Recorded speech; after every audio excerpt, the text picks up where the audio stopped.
Hello everyone, and welcome back to another Turtle Club discussion video. I am Dylan, and I am here today with Angel Um, and Bobby.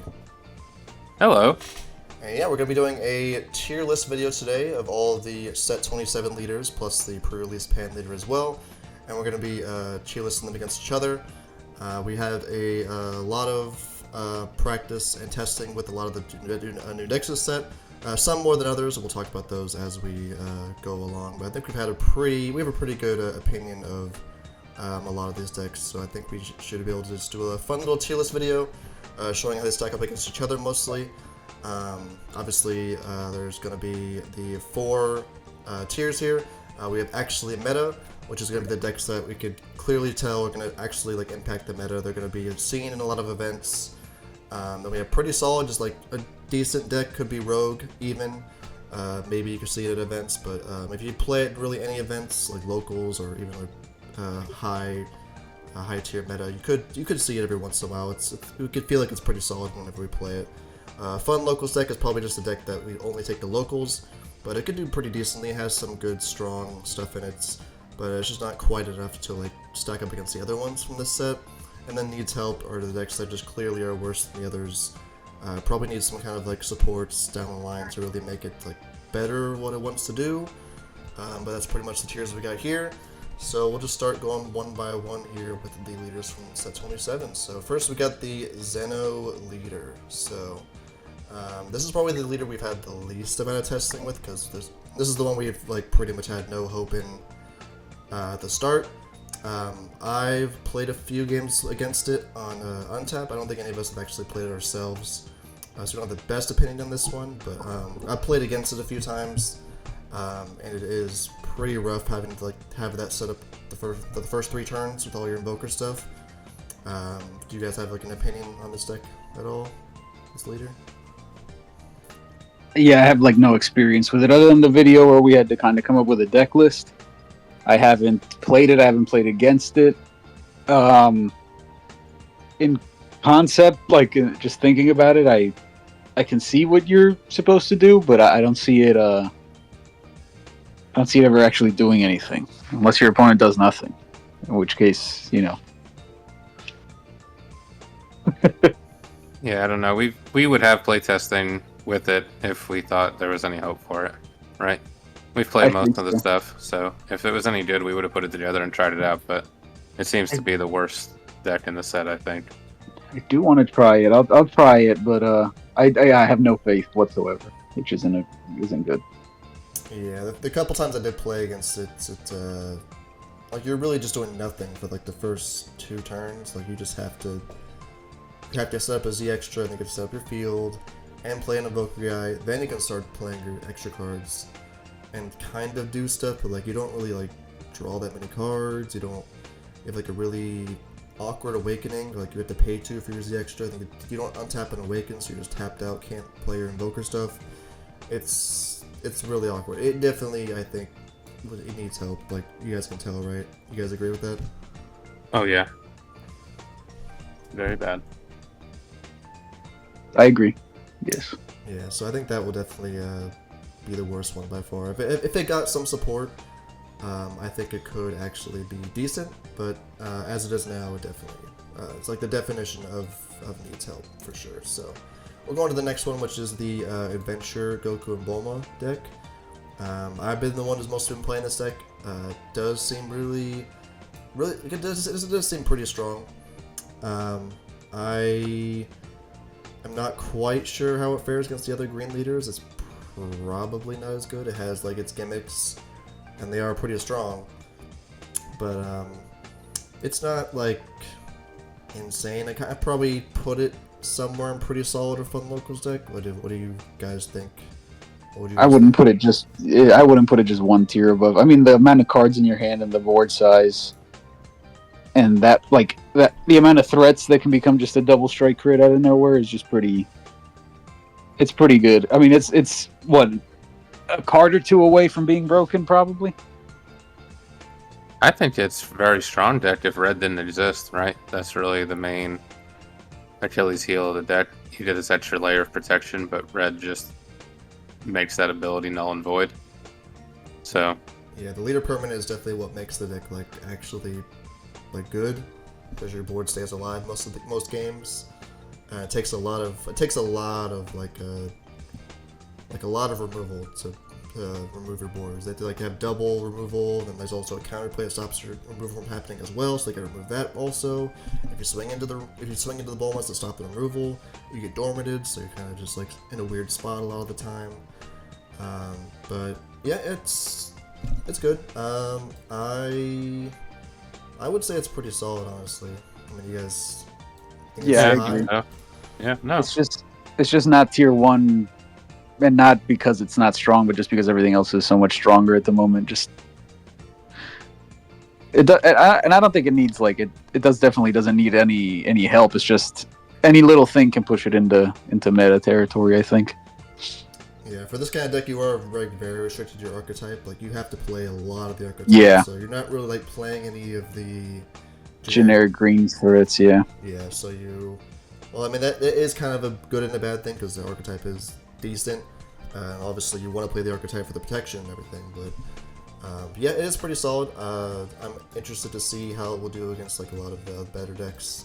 Red's definitely a big problem, because it does just ignore your leader permanent, which is unfortunate. So you're kind of in a losing matchup there. But I do think it's a pretty solid deck, so I'll put it there. So then we have yellow Friezas. This is probably the deck that we had some high expectations for, but has been performing probably way worse than we thought. Do you agree? Yeah, I agree. Yeah, I thought it was going to be a little bit better, but I mean, it's not bad by any means. It's still got solid stuff, but the hand size with the amount of dead cards that you have is a definite huge downside. And maybe if you had to send 2 to get a swing in it, 3 still. I mean, it's easy enough to set up 1, but if you play 2 guys in a turn, it's kind of hard to get 6 to send. You know what I mean? For the free swings. Yeah. There's also that. I like the size of the cards. 25k is great. Gets around a lot of annoying stuff. 20k is not. 20k is strong, but that's 15k spam these days. 25k is that's a real threat on every body you put down. But yeah, man, I don't know. You mill yourself pretty hard, and then you don't draw a lot. There's not. Your defense is absolute trash because of how many dead cards you have in your hand. It's just there's a lot of things wrong with it. It seems to me that when we played it, or when I watched you guys play, it needs one of the Z extra or some card to do what they do for some of the Android decks, -1 combo cost and -5k power, so at least your hand is not dead. That seemed pretty rough. So yeah, that's that. part of it. They could do that. They could make a Z leader. They could do a lot of. I mean, they could make something free. Maybe a battle, or it would be cool. They'll probably do this, an anniversary box card that you play it and it makes Z extra free, so that you get a sack and the Z extra out in one turn. They could do a lot. There's a lot of room for improvement, but it is not as good as I was hoping. Yeah, you read the cards and it looks like you're going to be doing a lot of stuff, but when you actually play it does seem like you just do a lot of nothing a lot of the time. You can get stuck really bad. For sure. Which is unfortunate, because you look at it, it seems like it sets up everything for you. There's some cool tech you can put in there we've been doing, but yeah, I mean, I feel like the Z extra thing kind of is one of the downsides of the deck, having to set that up and then having to make it to where you guys can swing. I think it probably shouldn't even just have that at all. I think it'd be a lot better if it just didn't have that at all, right? Oh, the permanent on the cards? Yeah, remove the permanent on the cards, and then also just not having to play the Z extra. Yeah, I mean, all they have to do is print new ones that don't have that permanent. Yeah, there's this room has the deck has a lot of ways that they could easily fix it. But yeah, there's too many limitations on it. There's something has to go smooth. The deck just doesn't run smooth. It's a lot of messy stuff, and you're so energy hungry despite the free play. Yeah. And then the generic yellow defense is just kind of ass if your deck doesn't draw 1,000 cards. Also, it's pretty easy to play around, so it needs something like that too. Would it be fun locals deck, or would it be needs help?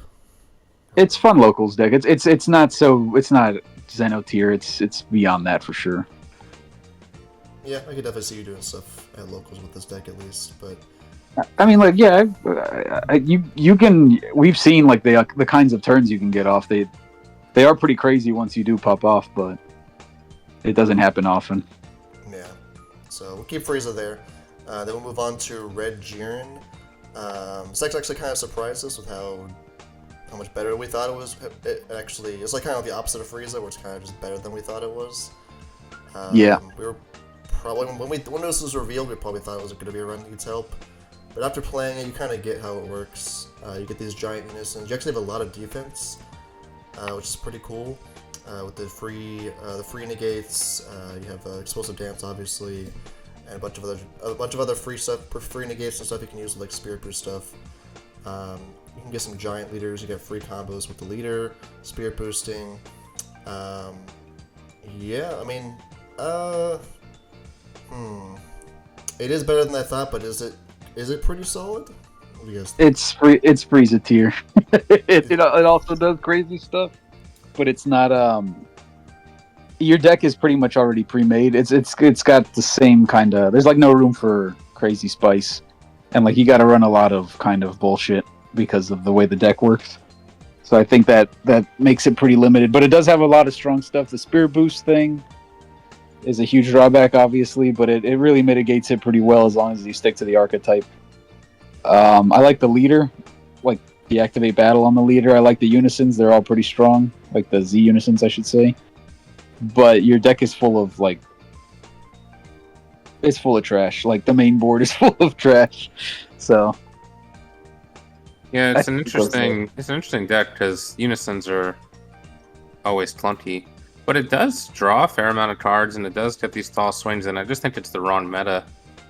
If we had like a pretty heavy blue meta where you were getting floodgated by defending friends every turn or heroic prospect, like this deck gets around that. Or even if Nimbus was like a prominent card, I guess Nimbus kind of if you're playing against Nova, but most of the stuff just taxes you.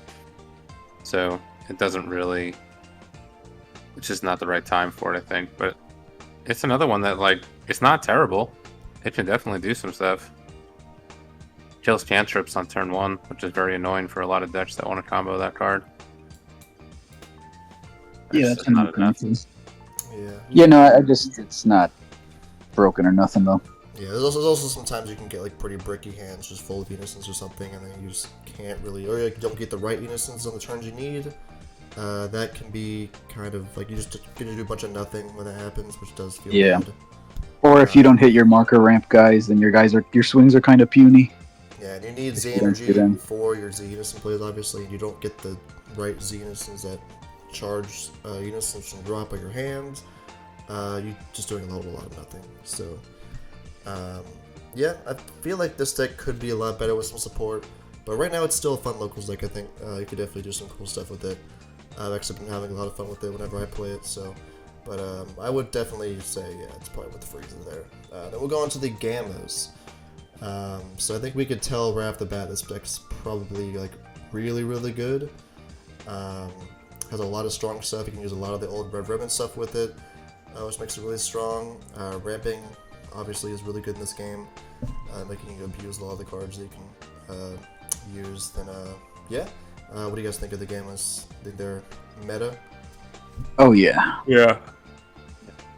it's like I don't know, like some games, every game against it is extremely stressful, and then some games I have no idea how I'm supposed to keep up with even with meta decks that I'm playing. Like, it's got answers for just about everything. It feels like.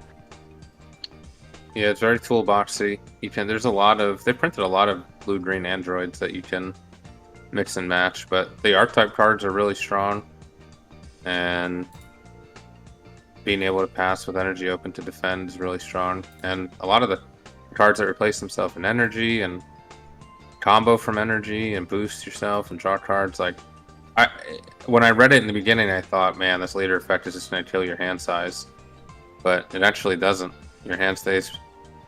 It's not like a slow blue deck hand size, but it stays 9-10 cards, and then you're comboing from all sorts of places, and you're using the extra card to stay even. So Pretty strong. standard, like 35, 40k swings on like just about everything. If you use your effects, it's pretty scary. Yeah, this is the kind of deck that definitely rewards you for playing everything like perfectly. Because like if you efficiently use your energy like the way the deck wants you to, you can get some pretty insane aggressive turns that we've seen like from our locals and everything with Gammas. So yeah, I would say the Gammas is pretty meta. It probably will. I think we've already seen from the one event that Gammas has been topping in it. So yeah, and defensively, I mean, it's also like it's pretty crazy defensively. Also, yeah, having the things that Sam's been doing with it as well, with the double beans. Yeah, you have a lot of ways to play in your opponent's turn also, so that's pretty important. Obviously, 14 helps you stay alive too. If they don't have an answer to that, just a turn ender. So I think this deck will definitely see a lot of play in the meta, so that'll be an actually meta deck for sure. Then we have Green Piccolo, another one of those decks that actually did feel a lot better than we gave it credit for in the beginning. But where do we think we would put it against everything else? I think it's pretty solid. I think it's better than Jiren and Frieza. It's probably a little worse than the adventure deck, but almost exactly the same, I'd say. Yeah, I've been on the losing end of this deck a couple times now, and I think it's a very strong deck. Just to be able to, I know a lot of cards say, activate main, pay 1, draw 1, and then play the card, and they put that on this leader for some reason instead of the cards. But your guys keep you even in hand. They swing pretty tall, and then you get to combo 10Ks, and you have a board. If you hit the things that you need, the Dragon Ball, the Porunga, you have basically a board that's untouchable unless you're going to remove everything twice. So that's, I guess it has the potential to brick, right? If you don't see that stuff and your board gets cleared, you're not doing too much.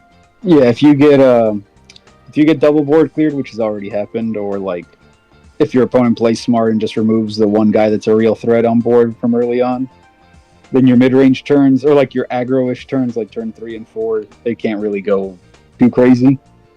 But if you curve out perfectly and your opponent doesn't answer your board, it's pretty insane what you can do on turn 4 5. Yeah, I've lost to it. Oh, sorry, I was just going to finish up. I lost to it playing red, where I was counting on Explosive Dance to do my bidding and save me. But you basically get like an infinite amount of swings, and as long as you have a card in hand, you're comboing a 10k, and every swing is 30k. Like, you can only get through that so many times before your hand size is depleted. And then I played Yellow Broly, which doesn't have a floodgate. It's just, trying to use the 25k leader ability, and it's too many swings. It can put out so many swings throughout the course of one turn. It's pretty crazy. So that was a very close game, though. Yeah, it was close, but Broly is, I guess, spoiler alert, but people did pretty good. And people did not have a very high opinion of Piccolo, at least on the release. So to see that it's doing the thing, if you open right and you draw the right cards, you can put together a pretty good game.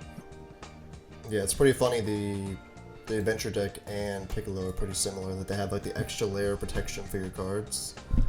But it's funny because Piccolo actually has the better matchup against red, while the adventure deck actually suffers heavily against red, since obviously you can play the Explosive Dance pretty easily since you just combo your free 10Ks, and obviously you just flood the board so easily. Red can't usually remove all those cards really easily.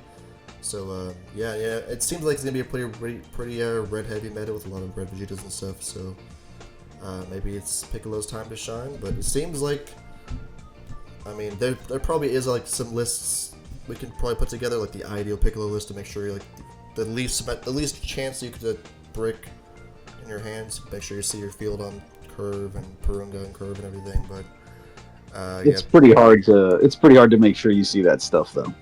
Yeah, because you search is Dende, and then you got to find Dende, and it's like you just got to get really lucky. It's also like the deck has to have exactly the cards that they printed for it in there. You know what I mean? Like the archetype is gigantic. It's like almost all 50 cards. You have to cut stuff in order. Like you have to cut important cards to make room for staples. even like your super combos and stuff. So it's like there's not a lot of room for sideboarding and stuff like that. It's not a meta pick in any sense, but it is very strong what it does. Yeah, we definitely noticed the main weakness of Piccolo is the defensive side. You have free 10Ks, which is nice, obviously, to defend yourself.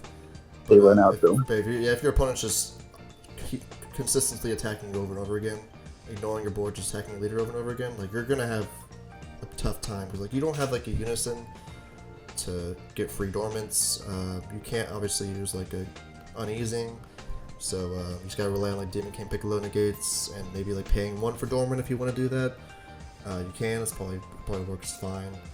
But other than that, I mean, Piccolo it feels like pretty solid. Honestly, it feels a lot better than we thought with the games we played. It's been winning a lot of games that we didn't think it would win. So I would definitely put it in pretty solid with the other green deck there. Then we have a red Vegeta. So this is pretty obviously the best deck in the set, right? Maybe. I'm not sure if it's better than Gamma. Oh, Yeah. really? You think so? Yeah, I think Gamma's better. I think at the national level, what are the top players going to play? Would they lean more towards Gamma or lean more towards Vegeta? And I think it would be Gamma. I agree. We so agree Reminds me that, to think it's a better deck. Vegeta's actually meta though. Definitely put Oh, that yeah. Oh yeah, absolutely. it's going to be And all over 20 the top cards. 16. Yeah. 20 cards in hand is a meta deck. It doesn't matter if they're all shit, which they're not. They're all good. Every single card in your hand is like a different limit 1, draw 1 beat stick, so Yeah, the deck just runs really smoothly. Like everything works how you want it. The leader does everything you want it to do. Draws cards, free combos. It's just really, really nice. Nets you free plays off the auto, obviously. So I think it's everything you would pretty much want in a red deck, right? yep. Every single tool available to it, plus all the red Saiyan toolbox stuff, which you don't even use half of it because all the cards printed for it are so crazy already on their own. It's a very good deck. It reminds me of like a black aggro deck from 2 or 3 years ago where your hand size would just balloon on that awaken turn. But then if you don't win, your opponent can start whittling away at it and your hand size goes away, and there's only so much to defend with. And I think Explosive Dance is kind of weakening, I would say, in the meta. There's a lot of stuff that generates Z energy pretty easily. So it's not the biggest deterrent to have to combo a card out of your hand to keep swinging.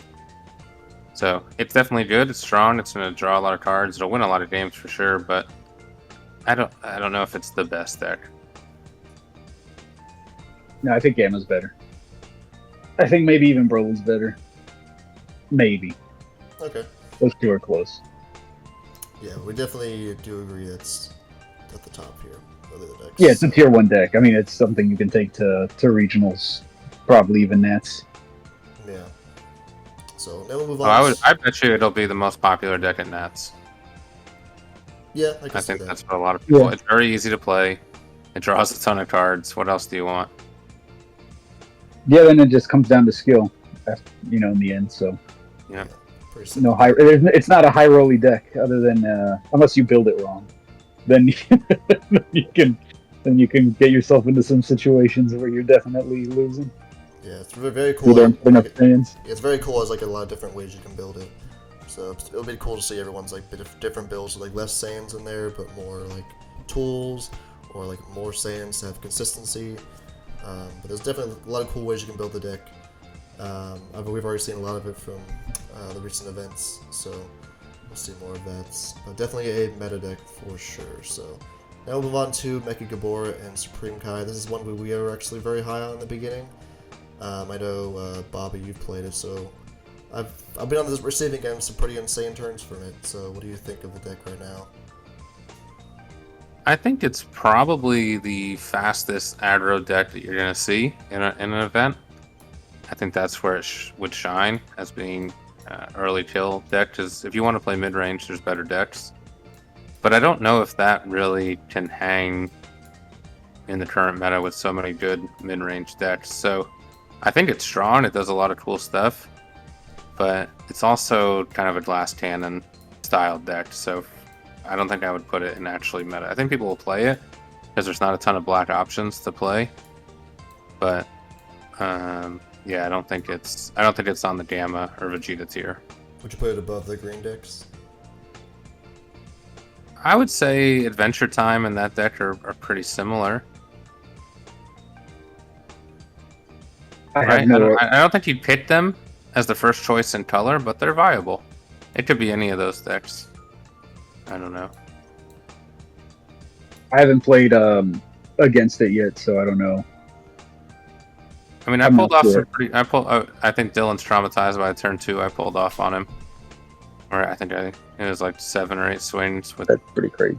All sorts of the old support, which is good, but the old support doesn't really mesh with the new leader as well as you'd like it to. The leader really wants you to be Dark Overwhelming every turn. So yeah, it's gone. So to play the off, like just the regular Overwhelm, Trunks or the Gohan Double Striker, it's kind of that stuff. Okay, yeah. Yeah, it's not what it's good in the deck, but the deck's not rewarding you for doing that stuff, if that makes sense. So you won't get extra draws and like consistency boost from that kind of stuff. So yeah, and a barrier blocker as defense is only gonna. That's not enough defense in the current game to keep you up against some of these decks. So you don't have a real floodgate. You can't play past turn 4 or 5. So, yep. Right. But you definitely say it's at least pretty solid, right? Yeah, definitely. Yeah, it's better than the Fun Locals decks for sure. You could take it to a webcam. Counter. It'll top probably. You know, and I don't think people will take it to Nats, but like this season, I bet you somebody tops with it. I just have a hard time believing that a deck with that counter that you can also use as like a top 5 search for half of the Vegeta package, isn't good. it's got to at least have a decent amount of, I don't know. It just sounds good on paper to me, and it looks strong. It definitely is a aggro, fast style deck, which there aren't really a ton of. I feel like the meta has kind of homogenized itself, and it's now just every deck plays at the same speed. You're not worried about seeing Hatch or Beerus ramp or anything in an event now, and you're not worried about seeing like Mass Saiyan or some crazy fat red Bardock like fast aggro deck. Every deck is kind of just same pace. Yeah, so I definitely agree with that. Stuff that seems like a high rolly aggro deck that can definitely steal you wins. But yeah, I definitely agree. It's probably pretty solid. Along with these green decks, probably better even. You could probably kill these decks pretty early with that, so probably put that there. Then we got Broly. We got Big Action Broly. So, where do you guys think he would say? We've played a lot with him also. It's a meta deck. I think it is actually definitely meta. Yeah, for sure. Yeah, it's just like you can definitely tell like compared to these decks, like there's so much like they have like their half of the archetype they can put in the deck, and the other half of the deck is like the good toolbox stuff that they can fit in there. Like in these kind of decks, like the pretty solid ones, like there's a lot of the archetype you just have to put stuff in the deck, and then you don't really have room for a lot of like the good green stuff. But in these decks, like you have room for the good stuff in their decks, plus the archetype stuff, and the leader is actually really good by itself also. So I think that kind of what solidifies these decks being meta over these ones. But yeah, I mean, how do you feel about Broly himself compared to everything else in the game? I would say that. I'm sorry. No, go ahead. I was just gonna say, if this one feels like the biggest seesaw deck of all of them, in the matchups that it's gonna be strong in, it's super strong. But there's some matchups it's just gonna outright lose. Like this deck can't respond to Green Zamasu playing in Oceanus. What do? You just pass. Like there's no. If they dormant in Oceanus, you're just gonna lose that matchup 100 times out of 100. There's no way out of that. If you play somebody that they can just spam out big bodies where you have to combo over everything, you're probably in trouble. But if you play a deck that swings for 15 and 20, and they got to give you a card every time they swing, like Red Vegeta, a lot of its swings are 20k. So they got to give you a card every time they want the damage to go through. Those matchups you can exploit. So it's just it's an interesting deck in that it doesn't. I've never seen a deck like this that just has like auto lose and auto win matchups, just you know, depending on what it goes into. And to take that into an 8-round, 9-round event seems very risky. But maybe you have a plan and you can figure it out. the people have done more testing than we have with it, but You can run some pretty brutal cards in there. hmm So that's the appeal, right? You can play all those old tempo yellow cards in there, and they actually are on tempo instead of just being a suck ass card that you play that gets removed. Because now you get that card and another powerful and archetype card and your 25k. So it kind of does what yellow was always trying to do throughout the entire lifespan of this game, but it actually does it well. And it's still, like you said, it's still kind of auto loses the stuff though, because it can't really run a floodgate. You can, but then you're kind of not doing. You don't get that 10k buff. Yeah, you're in trouble. Yeah. It's just a little. It's good though. It's definitely strong, and it's fun to play, even though it's not fun to play against. But when you're playing it, it's pretty exciting. Yeah, there'll definitely be some long games. We've had a lot of long games with this deck, so mirror match is not fun, I'm sure. So, do you think it's better than Bread Vegeta, or do you think it's below that still? I think Red Vegeta has a neutral matchup in almost everything, and then this has some really bad matchups, specifically against meta decks too. I think Yellow Broly can beat Vegeta. I think that's why people are going to play it, because they feel like they can exploit large popularity in Vegeta. But Vegeta can also get there, so it's not like totally unwinnable for Vegeta. And then Vegeta just has a better spread against more stuff. So if you were worried about playing through Swiss, I think you would choose Vegeta over Broly. But it just depends on your playstyle, I guess. It's really strong. It's hard to compare which one's better. Yeah, I wonder if going to time every round would be an actual problem for this deck. Yeah, that's true in a full life too. But you're 4 life also. That's probably maybe even why they did that. Yeah, it's something to think about. But I think I definitely do agree. It definitely seems like this deck will be meta compared to everything else in the set at least. We've already seen that obviously with it winning the Amsterdam events. So definitely can do some stuff in an actual event. So that's pretty cool. Then move on to the last leader, which is the promo Pan Zeno leader. So I know a lot of people actually haven't gotten this yet as of this video. We've been testing with it a couple times. I know, Bobby, you have some opinions about it, so what do you think about Pan Zeno compared to everything else in the set? Yeah, so I'll just put out the disclaimer that they announced right before we started recording, that because of that delay Dylan was talking about, this leader won't be eligible to be played at Nats.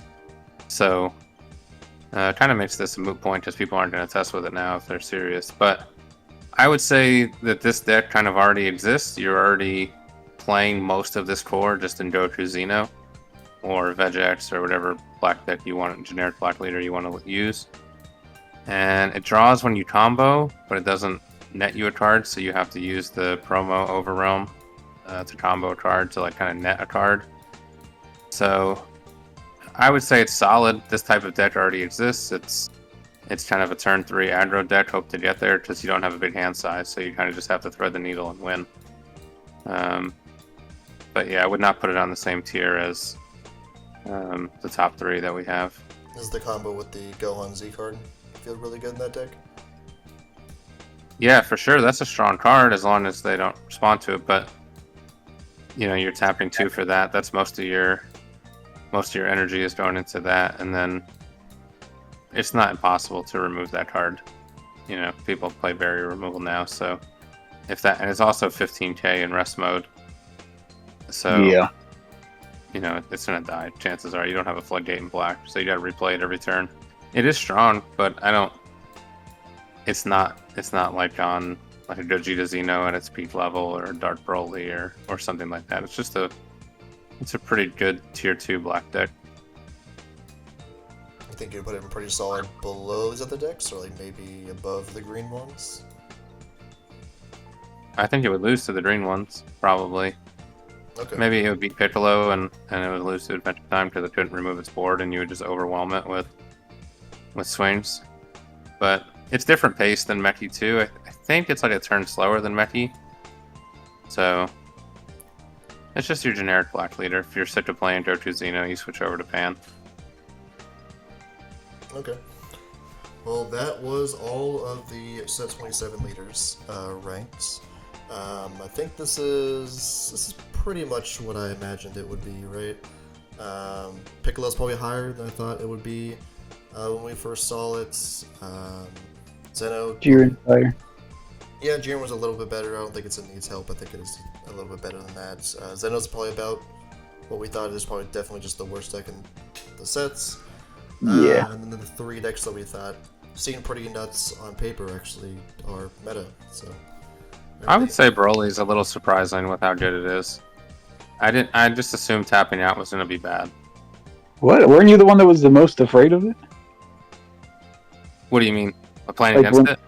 When it got announced, you seemed pretty scared of 25k.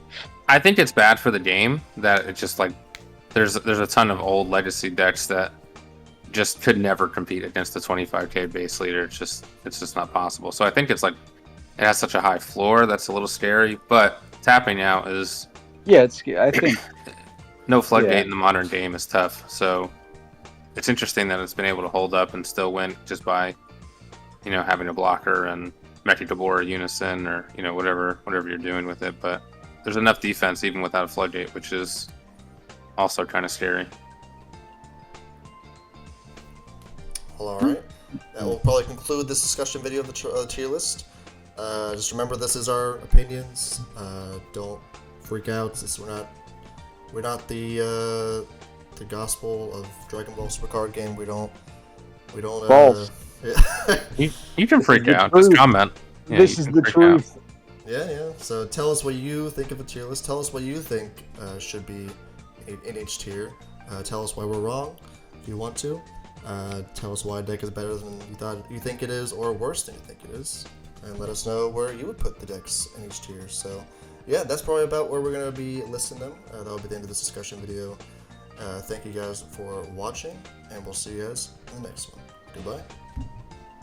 Bye. Shout out Ray Rice.